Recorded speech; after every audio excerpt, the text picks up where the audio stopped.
Bismillahirrahmanirrahim. Assalamualaikum warahmatullahi wabarakatuh. Waalaikumsalam warahmatullahi wabarakatuh. Pertama-tama, marilah kita panjatkan puji serta syukur kehadirat Allah Subhanahu wa Ta'ala.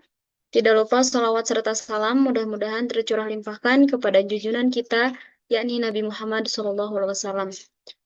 Tidak lupa kepada para keluarganya, kepada para sahabatnya, kepada para tabiin atba'ut tabiin, dan mudah-mudahan sampai kepada kita selaku umatnya yang senantiasa taat dan patuh terhadap ajarannya. Baik, yang terhormat dosen pengampu mata kuliah Kimia Dasar, Bapak Saifuddin Rohmatullah MSI, dan yang saya cintai dan saya banggakan, teman-teman kelas 7A, izin memperkenalkan diri. Perkenalkan, nama saya Aiteti Mariati dari kelompok 11 selaku moderator. Kami di sini akan membahas materi mengenai kesetimbangan kimia. Next. Adapun untuk anggota dari kelompok 11, yaitu ada saya sendiri, yaitu Aiteti Mariati, kemudian ada Syahrul Anwar, dan juga Dina Widya Nur Afifah. Nah, untuk materi yang pertama yaitu tentang hukum kedua termodinamika akan dijelaskan oleh Dina. Kepadanya saya persilahkan. Baik, terima kasih kepada moderator. Sebelum kita membahas materi mengenai kesetimbangan kimia, di sini kita akan membahas terlebih dahulu mengenai hukum kedua termodinamika. Boleh di next. Bahwa kalor itu mengalir spontan. Mengalir di sini terdapat kalor itu mengalir dari suhu yang ada nyatakan ada dan kalor yang dilepas. Nah, akan tetapi dari benda yang bersuhu tinggi reversible itu seperti apa? Memecahkan bunga yang sudah pecah ini tidak akan kembali dalam bentuk atau wujud semulanya gitu. Begitupun dengan aliran kalor. Aliran kalor itu mempunyai arah yang mana arahnya itu mengalir dari benda yang bersuhu tinggi ke benda yang bersuhu rendah. Nah, itu pada hakikatnya sebagai ciri khas alami dari kalor. Sebetulnya kalor itu dapat mengalir dari benda yang bersuhu rendah ke suhu yang lebih tinggi, akan tetapi itu dapat terjadi ketika kita memperlakukannya dengan cara yang khusus gitu, tidak secara alamiahnya. Boleh di next slide-nya.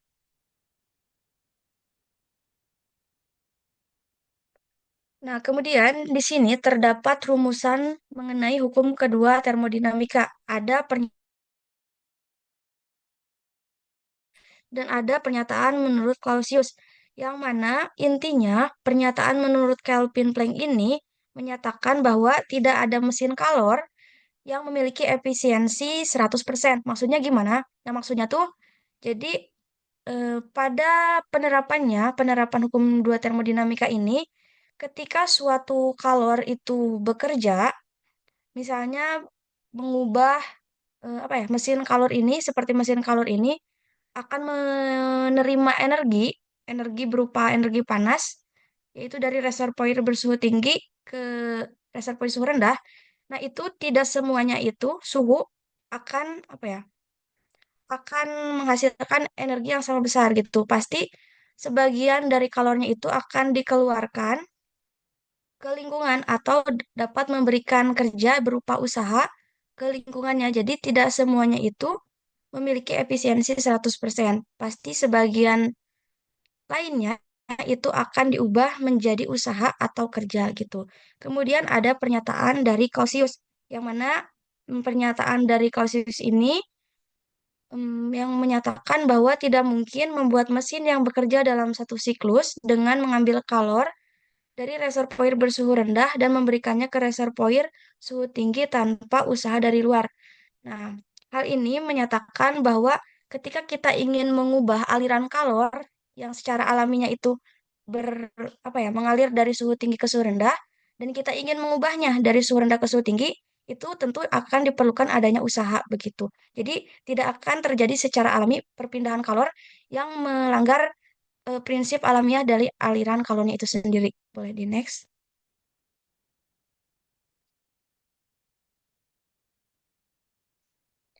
Nah, kemudian ini mengenai mesin Carnot atau mesin kalor tadi.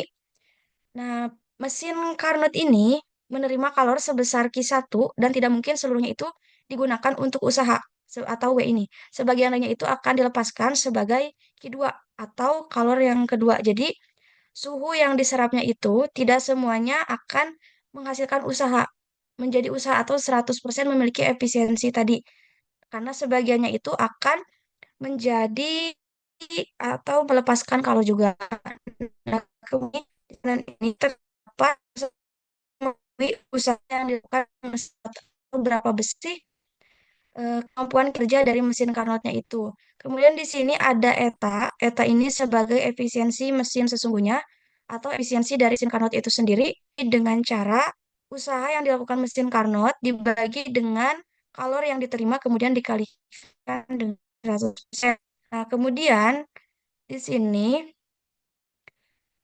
kalori yang diterima, perbandingan kalori yang diterima dengan kalori yang dibuang itu sebanding dengan suhu reservoir tinggi dibagi suhu reservoir rendah.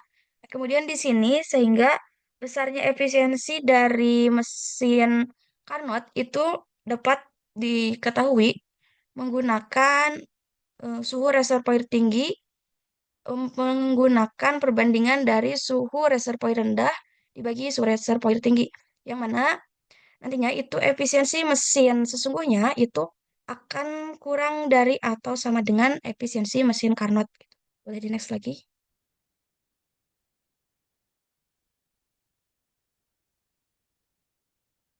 Nah, kemudian di sini ada mesin pendingin. Yang mana mesin pendingin ini memiliki arah yang berkebalikan, yang mana kita mencari cara atau mencari usaha gimana caranya kita mengubah dari suhu rendah untuk membuang suhu panasnya itu sehingga apa ya? Suhu panas dari suatu benda itu akan dilepaskan gitu ke lingkungan. Sehingga dalam hal ini kita memerlukan adanya usaha.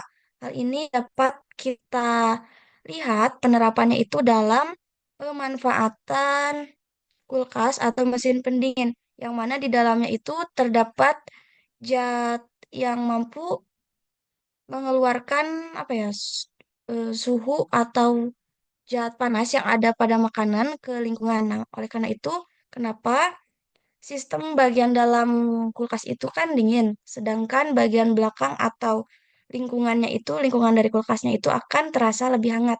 Nah, itu karena adanya perpindahan kalor yang mana dengan adanya usaha di sini itu diperoleh dari adanya energi listrik sehingga menghasilkan panas. Seperti kita ketahui juga pada hakikat hukum kekekalan energi, mana energi itu dapat diubah bentuknya dari satu bentuk ke bentuk lainnya, yang mana di sini jumlah energinya itu akan sama, cuman akan dibagi dalam beberapa bentuk yang berbeda. Kayak misalnya ini dalam satu suhu atau dalam besaran suhu yang sama itu akan dipecah menjadi usaha dan juga menjadi kalor dalam bentuk lainnya gitu. Jadi next lagi.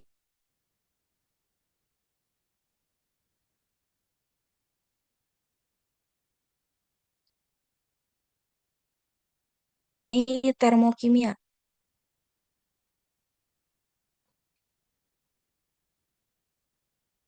Nah, termokimia itu apa? Termo itu merupakan panas dan kimia itu merupakan reaksi kimia. Sehingga kita dapat mendefinisikan termokimia itu sebagai hubungan antara reaksi kimia dengan kalor. Dan, seperti yang kita ketahui bahwa dalam termokimia ini kan ada lingkungan. Sistem itu sendiri merupakan objek yang mana reaksi itu sedang kita kaji. Kemudian lingkungan itu sendiri merupakan segala sesuatu di luar sistem gitu. Nah, interaksi antara sistem dengan lingkungan itu dapat berupa pertukaran materi dan dapat juga berupa pertukaran energi. Nah, di sini terdapat tiga jenis sistem. Ada sistem terbuka. Pada sistem terbuka ini terjadi pertukaran materi dan pertukaran energi. Pada sistem tutup itu hanya terjadi pertukaran energi dan tidak terjadi pertukaran materi. Kemudian pada sistem terisolasi itu tidak terjadi pertukaran materi dan pertukaran energi gitu. Boleh di next.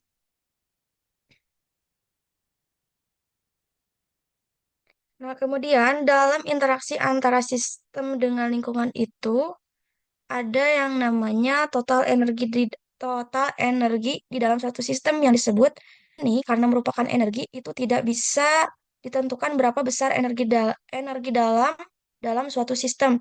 Yang bisa kita tentukan hanyalah berapa besar perubahan energi dalam di dalam suatu sistem. Yang mana perubahan energi dalam suatu sistem itu sebanding dengan besarnya kalor dan usaha yang diterima atau dilepaskannya. Nah, di sini kita akan menerima kalor, maka si kalornya itu akan bernilai positif. Kemudian kalor akan bernilai negatif jika sistemnya itu melepaskan kalor. Begitupun dengan usaha, usaha akan bernilai positif jika sistem menerima usaha, dan usaha bernilai negatif jika sistemnya itu melepas usaha. Boleh di next lagi.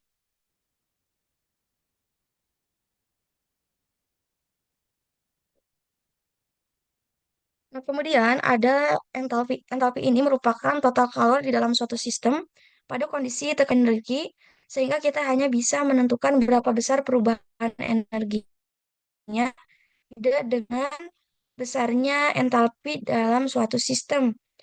Nah, karena entalpi ini merupakan fungsi keadaan, yang mana fungsi keadaan ini untuk mengetahui besarannya itu dipengaruhi oleh keadaan awal, keadaan akhir dari suatu itu dapat kita ketahui dengan cara entalpi produk berdasarkan sifat produksi endotherm pada reaksi eksoterm, yang mana itu lebih besar dari entalpi reaksi eksoterm itu karena entalpi produknya itu lebih kecil dari entalpi reaktan, maka diperoleh perubahan entalpi bernilai negatif. Jadi next lagi.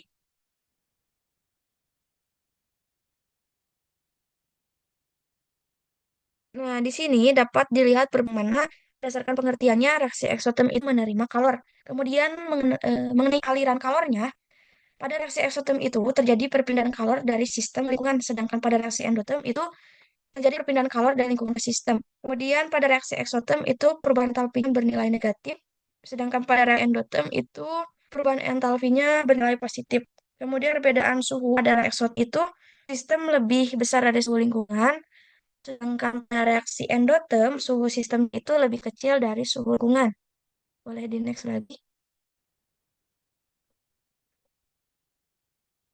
Nah, kemudian di sini dapat lihat contoh dari reaksi eksoterm pada pembakaran metana.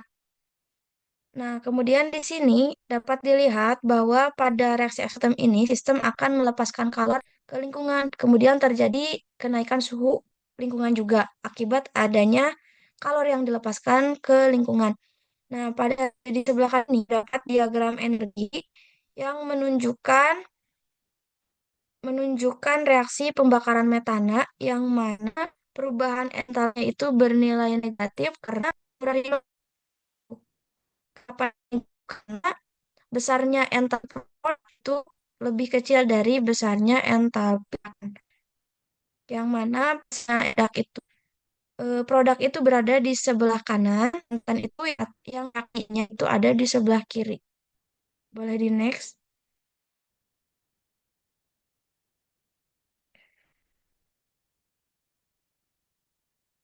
Nah, kemudian di sini terdapat reaksi endoterm yang menunjukkan contoh reaksi dari kalsium karbonat.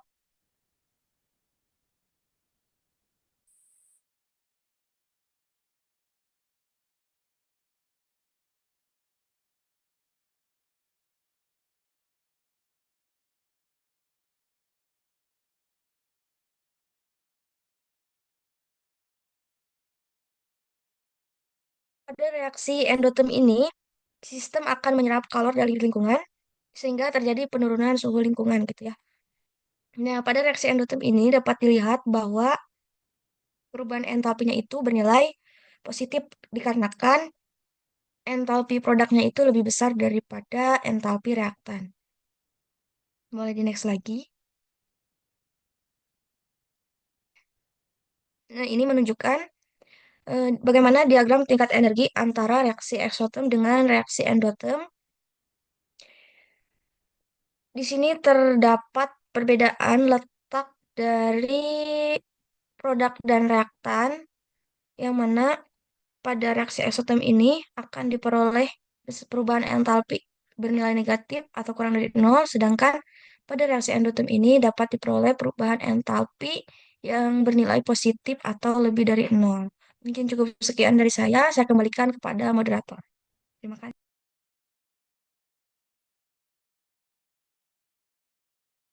Baik, terima kasih kepada materinya. Selanjutnya yaitu materi terkait tentang konsep kesetimbangan kimia yang akan dibahas oleh Syairul Anwar kepada.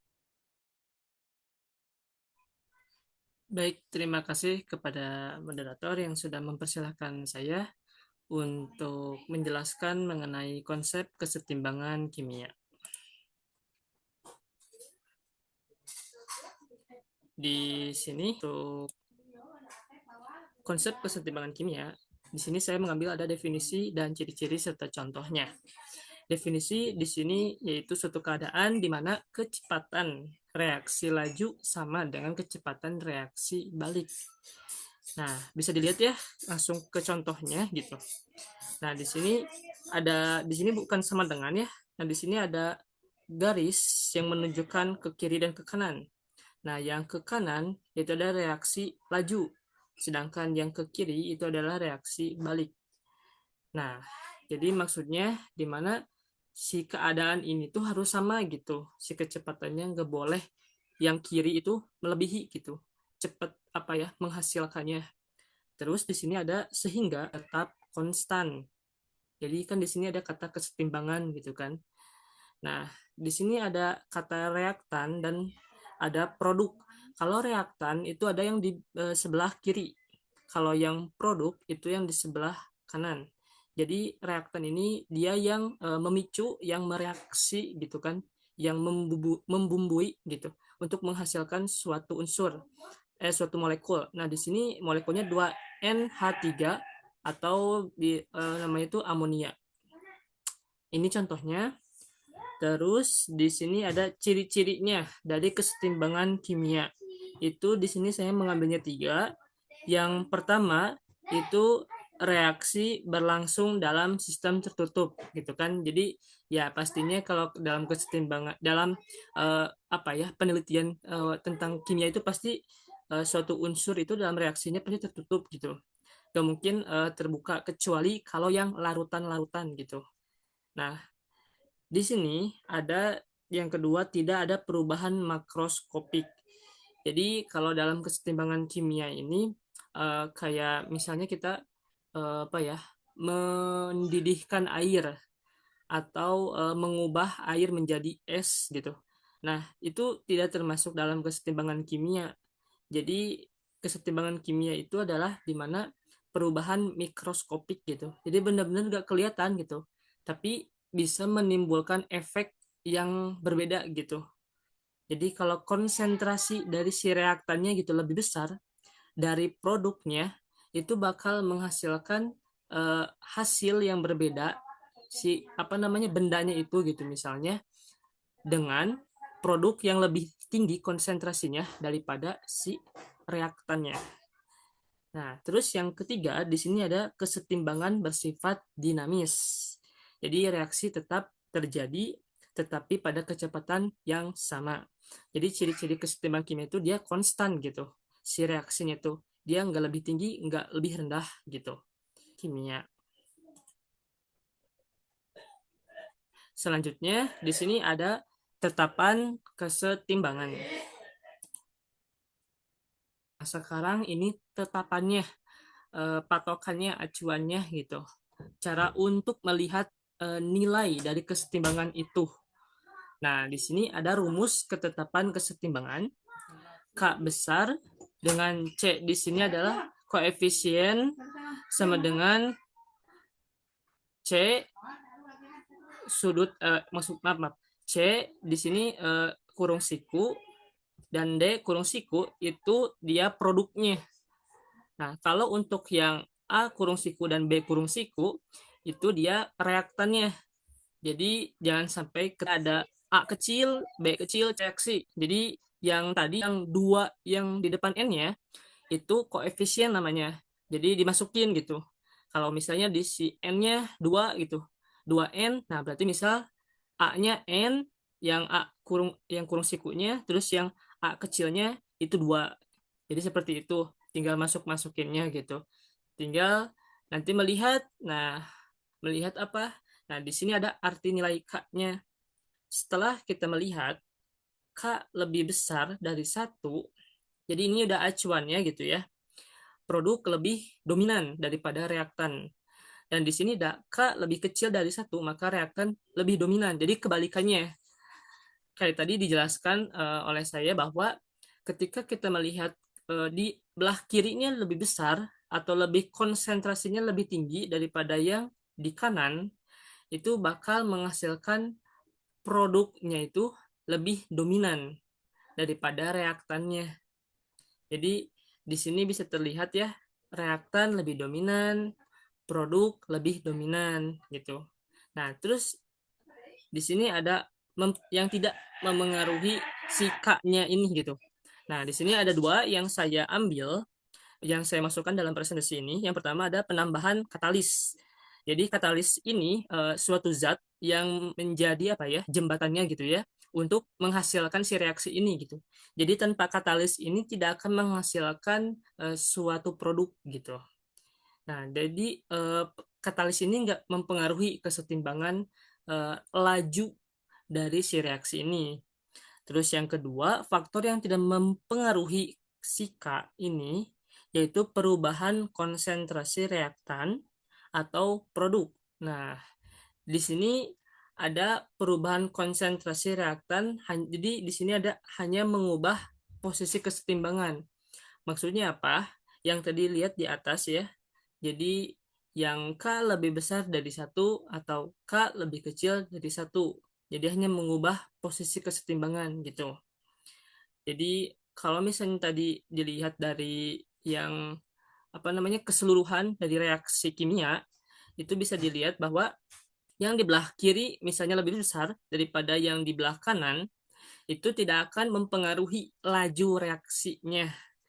Jadi hanya apa namanya tidak mempengaruhi sikanya atau tetapan kesetimbangannya. Tinggal 10 menit lagi, dipercepat ya.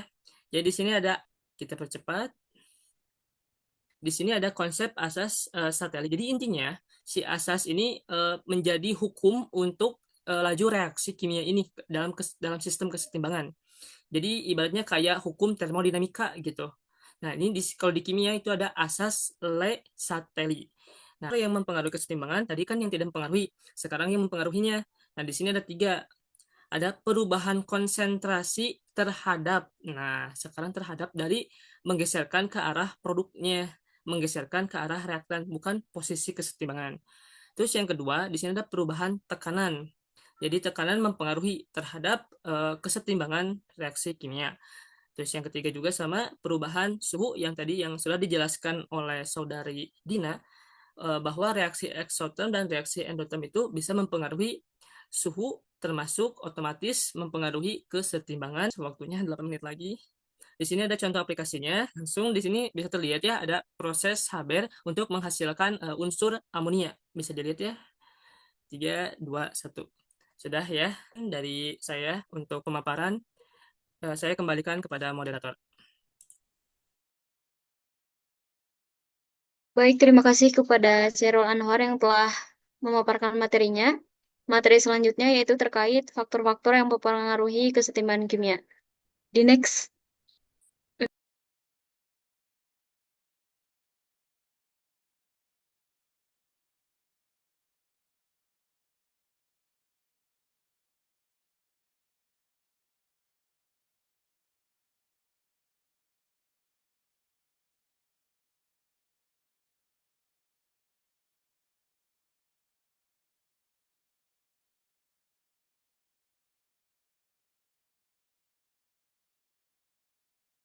Mohon maaf, langsung aja yang ke faktor-faktor yang mempengaruhi kesetimbangan kimia.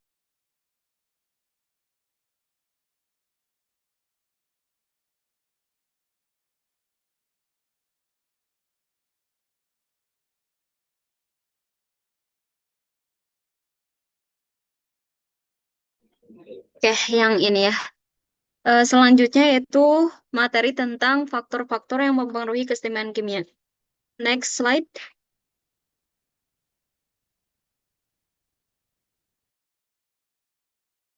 Oke, tadi sempat disinggung ya, ada beberapa faktor yang mempengaruhi keseimbangan kimia itu, diantaranya ada volume, ada tekanan, ada suhu, dan juga ada konsentrasi. Nah, untuk yang pertama itu adalah faktor volume, yang dimana ketika jika volume itu ditambahkan, maka keseimbangan akan bergeser ke arah reaksi yang memiliki koefisien yang lebih besar. Juga ketika pergeseran keseimbangan itu akan bergeser ke arah reaksi yang memiliki jumlah koefisien yang lebih kecil. Nah, di sini ada reaksi nitrogen dan juga hidrogen yang membentuk amonia atau NH3. Nah, jika volume ditambahkan, maka pergeseran keseimbangan akan bergeser ke arah reaksi yang memiliki jumlah koefisien yang lebih besar. Kita lihat ya, di sini koefisien dari reaksi yang ada yaitu untuk koefisien yang sebelah kiri, untuk N2 dengan koefisiennya itu adalah 1 dan H2 itu koefisiennya 3. Maka untuk reaksi yang di sebelah kiri itu jumlah koefisiennya itu adalah 4. Dan kita lihat jumlah koefisien yang sebelah kanan.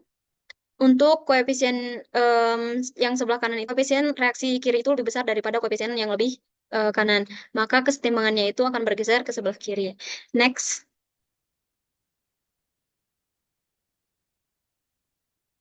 Untuk faktor yang kedua, yaitu ada faktor tekanan, yang dimana jika tekanan itu diperbesar, maka kesetimbangan bergeser ke koefisien yang lebih kecil. Sebaliknya, jika tekanan diperbesar, maka kesetimbangan bergeser ke koefisien yang lebih besar.